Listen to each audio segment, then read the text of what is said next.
میں تو حیرت میں ڈوب جاتا ہوں جب خواتین ہاتھوں میں پلے کارڈ اٹھائے میرا جسم میری مرضی کا نعرہ لیے میدان عمل میں کود پڑتی ہے، اور پھر اس سے بڑے دکھ کی بات یہ ہے کہ ہمارا میڈیا ان کے پیچھے کسی نہ کسی انداز سے کھڑا ہو جاتا ہے اور ایک ماحول پیدا کیا جاتا ہے کہ اس کی زیادہ سے زیادہ تشہیر ہو۔ میرا معاشرہ، میرا دین، میری مشرقی روایات، میرا کلچر، میرا تمدن، میری تہذیب اس کی حمایت نہیں کرتا۔ میرا دین تو مجھے اس بات کا سبق دیتا ہے، میری بہن کو، میری بیٹی کو، میری ماں کو، میری بیوی کو میرا دین یہ سبق دیتا ہے کہ وَلَا تَضْرِبْنَ بِأَرْجُلِهِنَّ لِيُعْلَمَ مَا يُخْفِينَ مِنْ زِينَتِهِنَّ، کہ وہ اتنے زور سے قدم بھی نہ رکھیں کہ ان کے پاؤں میں پڑے ہوئے پازیب کی چھلکا غیر مرد کے کانوں تک پہنچے۔ جو اسلام اپنی شہزادیوں کے پاؤں میں پڑے ہوئے پازیب کی جھنکار بھی غیر مرد تک جانے سے روکتا ہے، تو کیسے گوارا کیا جا سکے کہ ٹھمکے لگا کے عورتیں ہاتھوں میں پلے کارڈ اٹھائے بلند آواز سے نعرے لگا رہی ہوں اور جو ہے وہ دھمک دھمک کر کے جو ہے وہ اپنے حقوق مانگ رہی ہو۔ تم حقوق کس سے مانگتے ہو؟ محمد عربی نے تمہیں 14 صدیاں قبل حقوق دی، اور اگر تم اسلام کو نہیں مانتی اور اسلام کے ضابطوں سے انحراف کرتی ہو تو تمہیں میں ایک نقشہ ماضی کا دکھانا چاہتا ہوں کہ تمہارے وجود کو بھی گوارا نہیں کیا جاتا۔ اٹھا کر کے سسکتی بچی کو زندہ درگور کر دیا۔ بھائی اس لیے کاٹ دیتا تھا کہ کل کوئی میرا بہنوئی نہ کہلائے۔ عکاس کے میلے میں بیٹوں کے ہاتھوں مائیں فروخت نہیں ہوئی۔ تذلیل کا اور کیا روپ تھا جو عورت نے نہیں دیکھا تھا۔ یہ تو اسلام کا فیض ہے کہ اسلام نے ماں کا روپ دیا، اسلام نے عورت کو بہن کا روپ دیا، عزتوں کی مسند پہ بٹھایا۔ بیٹیاں زندہ درگور ہو رہی تھی، میرے حضور نے کہا میری فاطمہ میرے جگر کا ٹکڑا۔ اس کو بتایا کہ تو تکریم کی جگہ پہ ہے، تو عزت کے مقام پہ، اور حضور علیہ السلام سے سیدہ ملنے آتی، حضور اٹھ کے استقبال کرتے۔ عورت کہتی ہے مجھے حق نہیں دیا گیا جتنے حق تجھے دیے گئے۔ مرد کو وراثت میں ایک حق دیا گیا، عورت کو 2 حق دیے گئے۔ وہ باپ کی وراثت میں بھی حق لیتی ہے، شوہر کی وراثت میں بھی حق لیتی ہے، اس کو 2 حق دیے گئے۔ تو یہ تو عزت اسلام کی دی ہوئی ہے، یہ تو وقار اسلام کا دیا ہوا ہے۔ اسلام نے تجھے تکریم کی مسند پہ بٹھایا، اسلام تمہیں عزت کے مقام پہ بٹھایا، تو آوارہ ہو گئی؟ تو ہاتھ میں پلے کارڈ اٹھائے بازاروں میں گھومنے لگی، آوارگی کو اپنا حق سمجھنے لگی؟ یہ تو نقص تھا، یہ تو جاہلیت کے زمانے کی عورتوں کا مزاج تھا۔ تجھے تو یہ کہا گیا فَلَا تَخْضَعْنَ بِالْقَوْلِ فَيَطْمَعَ الَّذِي فِي قَلْبِهِ مَرَضٌ، کہا کہ جب دروازے پہ دستک ہو یا تو فون اٹھا لے، مجبوری ہو کسی غیر مرد سے تجھے بات کرنا، تو تجھے میرا دین کہتا ہے اپنی آواز میں لوچ نہ پیدا ہونے دینا، آواز کو تھوڑا سا کرخت کر دینا، دل کا کوئی روگی تیری آواز کی نرمی سے کوئی اور معنی نہ نکال لے۔ تو اتنی پاک اور پردے دار ہے کہ تیرے بارے میں خیال بھی پاک رہنے چاہیے۔ تجھے دیکھ کے مرد کو ادب سے نظریں جھکانے کا حکم دیا گیا ہے۔ نگاہیں نیچی کر لو، محمد کی شہزادی آ رہی ہے۔ نگاہیں نیچی کر لو، فاطمہ کی بیٹی آ رہی ہے۔ نگاہیں نیچی کر لو، عائشہ کی بیٹی آ رہی ہے۔ تو عزت کے مقام پہ بٹھائی گئی، تو کس نے تجھے آوارہ کر دیا؟ کس نے تجھے بدچلن کر دیا؟ چند ٹگوں پہ، چند ملکوں کے سرمائے پہ، اور چند آوارہ عورتوں کے کہنے پہ جو مغرب کی وظیفہ خور ہیں اور جو نہ نظریہ پاکستان کو مانتی ہیں اور نہ ہی نظریہ اسلام کو مانتی ہیں، ان کے کہنے پہ تو ان کے ساتھ جا کے کھڑی ہو گئی؟ پلٹا واپس، تیری راہیں تیرا دین دیکھ رہا ہے۔ یہ 4 دن کی زندگی ہے، یہ بکھر کے ٹوٹ جانے والی سانسیں ہیں۔ آجا، تیرا دین انتظار کر رہا ہے، تیری نسلیں تیرا انتظار کر رہی ہیں۔ بطول باش و پنہا شو ازیں اثر کہ در آغوش شبیر بگیری۔ اقبال نے کہا بہن بطول بن جا اور زمانے کی نگاہوں سے پوشیدہ ہو جا، پھر تیری آغوش میں بھی حسین کے جانشین پیدا ہوں گے۔ تو مغرب کی ٹینو نہیں ہے، تو محمد کی بیٹی ہے، اور تیرا پردہ تیرے لیے بوجھ نہیں ہے، تیرے پردے کی ایک سلوٹ تیری آبرو کا پیرا ہے، تیرا برقع تیری عظمتوں کا نشان ہے، جب تو برقعے میں سمٹ کر، جب تو شرعی پردے کے ساتھ ڈھیلا لباس پہن کے گھر سے کسی کام سے مجبوراً نکلتی ہے تو فرشتے بھی ادب سے سر جھکا لیتے۔ حضرت عبداللہ ابن عباس غالباً بیٹھے تھے تو آپ کے پاس کوئی تابعی بیٹھے تھے، تو اچانک آپ نے فرمایا تمہیں جنتی عورت نہ دکھاؤں؟ انہوں نے کہا جی دکھائیے۔ تو کہا وہ جو سیاہ رنگت کی خاتون گزر رہی ہے یہ جنتی ہے۔ تو انہوں نے کہا وہ کیسے؟ کہا ایک دن یہ حضور کے پاس آئی اور آقا کریم سے کہنے لگی حضور میرے لیے دعا کر دیجیے، مجھے مرگی کے دورے پڑتے تو میں گر پڑتی ہوں، تو آپ میرے لیے دعا کر دیجیے میں اس بیماری سے بچ جاؤں۔ تو اللہ کے محبوب علیہ السلام نے فرمایا اگر تو صبر کرے تو تیرے لیے جنت کا وعدہ ہے، آپ کہو تو میں دعا کر دیتا ہوں تم ٹھیک ہو جاؤ گے، لیکن اگر تم صبر کرو تو جنت کا وعدہ ہے۔ تو اس نے کہا ٹھیک ہے مجھے منظور ہے، جنت وعدہ ٹھیک ہے، لیکن جب میں گرتی ہوں تو میرا پردہ کھل جاتا ہے، عورت ذات ہوں، چلو ٹھیک ہے بیماری رہے گروں بھی لیکن اتنی دعا تو کر دیں کہ پردہ نہ کھلے۔ تو اللہ کے محبوب نے فرمایا ہاں یہ دعا میں کر دیتا ہوں۔ کہا کہ مرگی کے دورے سے اب بھی پڑھتے ہیں، اب بھی گر جاتی ہے، لیکن اللہ اس کے پردے کی حفاظت کرتا ہے۔ اللہ اکبر۔ تو پردہ کتنی اہم چیز ہے، اور ہمارا دین ہمیں اس کی تلقین کرتا ہے کہ تمہارا حیا نہیں لٹنا چاہیے، تمہارے پردے کی حفاظت رہنی چاہیے۔ حیا دین ہے، اور حیا کے ساتھ اسلام کا تعلق کتنا گہرا ہے کہ یہ دونوں جڑی ہوئی چیزیں ہیں، ایک رخصت شے ہوتی ہے تو دوسری بھی رخصت ہوتی ہے۔ مجھے بھی آپ کو بھی عملی کوشش بھی کرنی چاہیے کہ یہ جو ذرائع ہیں حیا باختگی کے، ان سے اپنے آپ کو اور اپنی نسل کو بھی بچایا جائے، اپنی معاشرت کو بھی بچایا جائے۔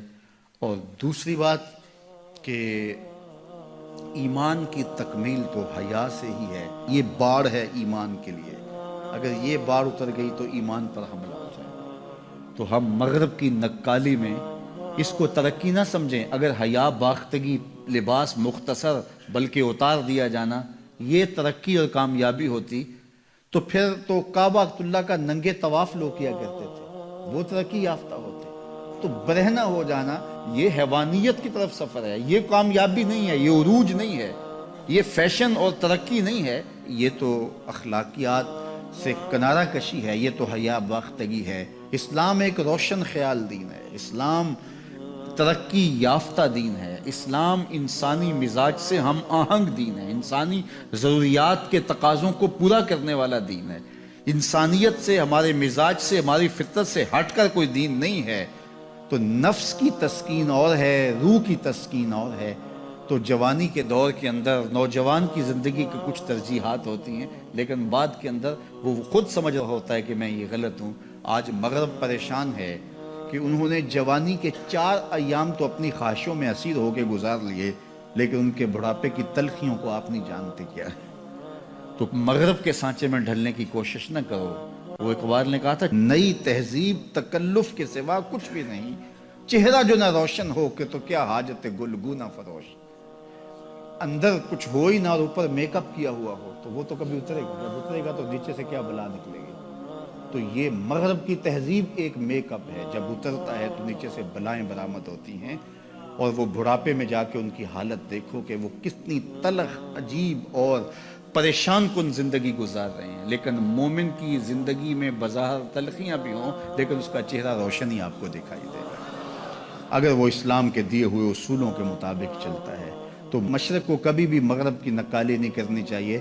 مغرب تو اس مصیبت سے جان چھڑانا چاہتا ہے، لیکن ان کی معاشرت اس طرز کی بن گئی ہے کہ جان چھوٹنے نہیں پا رہی، اور جہاں سے وہ نکلنا چاہتا ہے وہاں سے ہم داخل کیوں ہونا چاہتے ہیں۔ تو میری بیٹی، میری بہن، تو مغرب کی بیٹی نہیں ہے، تو مشرق کی شہزادی ہے۔ تیرا برقع، تیری چادر، تیرا حجاب تیری آبرو کا پہرا ہے، جب تو سمٹتی ہے تو معاشرہ پھیلتا ہے۔ تیرا حیا ہی تیری زندگی کا تیور ہے، اور یہی تیرا نور ہے۔ ایک صحابی حضور کی خدمت میں حاضر ہوا اور عرض کرنے لگا جاہلیت کے زمانے کی 2 باتیں ہیں، ایک بات یاد آتی ہے تو آنسو نہیں تھمتے، اور ایک بات یاد آتی ہے تو ہنسی نہیں رکتی۔ کہا وہ کون سی 2 باتیں ہیں؟ کہا وہ بات، جو بات یاد آئے تو میری ہنسی نہیں تھمتی وہ یہ ہے کہ میں ایک لمبے سفر پہ جانا تھا، تو یہ سفری معبود اور بت بھی ساتھ رکھتے تھے، تو میں نے سامان میں بت باندھ لیا تو وزن بھاری ہو گیا، تو میں نے سوچا کہ پہلے ہی میرے پاس سامان زیادہ ہے تو میں اپنے خدا کا بوجھ بھی ساتھ اٹھاؤں، تو میں نے کہا کوئی ہلکا پھلکا معبود ہونا چاہیے، تو میں نے آٹا گوندھ کر کے اس میں شہد ملایا یا ستو گوندھ کر کے اس میں شہد ملایا، تو میں نے ایک ہلکا سا بت بنایا، پھر اس کو دھوپ میں رکھ کے خشک بھی کر لیا اور اپنے سامان میں رکھ لیا، اور راستے میں پوجا پاٹ بھی چلتی رہی۔ جب میں منزل پہ پہنچا اور واپس پلٹا تو جو میرا اندازہ سفر تھا اس کے مطابق توشہ لیا تھا، سفر کوئی 2-4 دن اوپر ہو گیا اور میرا توشہ سفر ختم ہو گیا، تو 1-8 دن تو میں نے بھوک کاٹی، لیکن جب بھوک کی شدت ہوئی اور میرے پاس کھانے کے لیے کچھ نہیں تھا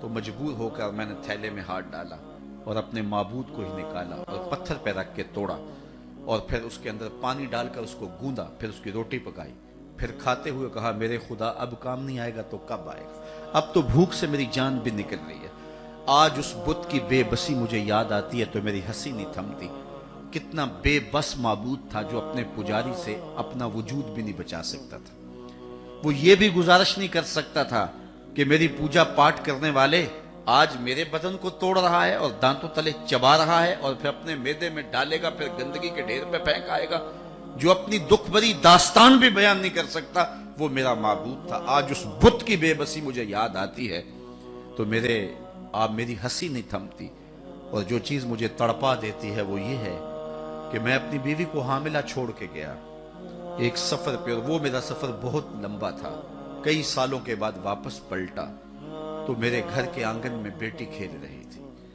اور میری بیوی نے اس ڈر سے کہ یہ بیٹی کو زندہ درگور کر دے گا، بیٹی کی توتلی زبان پر میرے لیے محبت کے خوبصورت جملے رکھ دیے۔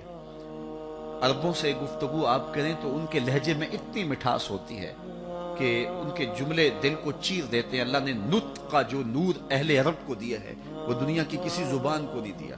اقبال نے کہا نا شکوہ ترکمانی ذہن ہندی نطق عربی، کہ عربوں جیسی زبان کسی کے پاس نہیں ہے، ترکوں جیسا وجود کسی کے پاس نہیں ہے، اور ہندیوں جیسی ذہانت کسی کے پاس نہیں ہے۔ تو وہ بات اور ان کا میٹھا لہجہ اور خوبصورت انداز، اور اس نے بیٹی کی زبان کے اوپر خوبصورت باتیں، باپ کے لیے محبت کے جذبات رکھ دیے۔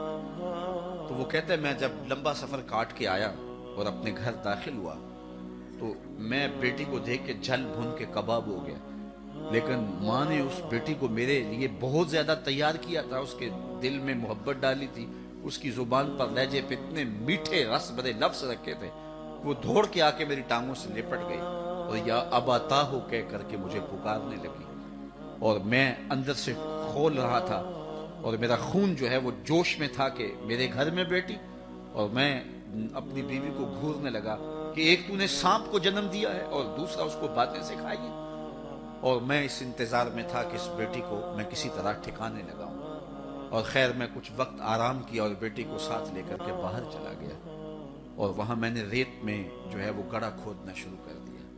میری بیٹی کو میرے سے اتنا پیار تھا، اتنی محبت تھی کہ جب میں تھکن سے چور ہوتا اور میرے ماتھے پہ پسینہ آتا، وہ آگے بڑھ کے اپنے دامن کے چلو سے ماتھے کا پسینہ صاف کرتی، اور میرے دل میں کوئی نرمی اس کے باوجود پیدا نہ ہوتی، اس سماج کی جھوٹی رسموں میں ایسا جکڑا ہوا تھا، اور اس بیٹی کے لیے میرے دل کے اندر اتنی نفرت تھی کہ میں اس کو بہت جلد صفحہ ہستی سے مٹانا چاہتا تھا، لیکن اس بیٹی کو پتا نہیں تھا کہ یہ سب کچھ کیوں ہو رہا ہے، ستم کوشیاں ہیں، کرم کاریاں ہیں، بس ایک دل کی خاطر یہ تیاریاں ہیں، اسے نہیں پتا تھا یہ گڑھا کس کے لیے کھودا جا رہا ہے۔ خیر جب میں نے گڑھا کھود لیا اور میں گڑھے سے باہر آیا تو میری بیٹی کے چہرے پر طمانیت کے آثار آ گئے کہ میرے باپ کی مشقت ختم ہوئی، لیکن اسے نہیں پتا تھا کہ اب مشقت کس کی شروع ہونے والی ہے، اور میں نے اس کو دھکا دے کے اوپر سے ریت انڈھیلنا شروع کر دی۔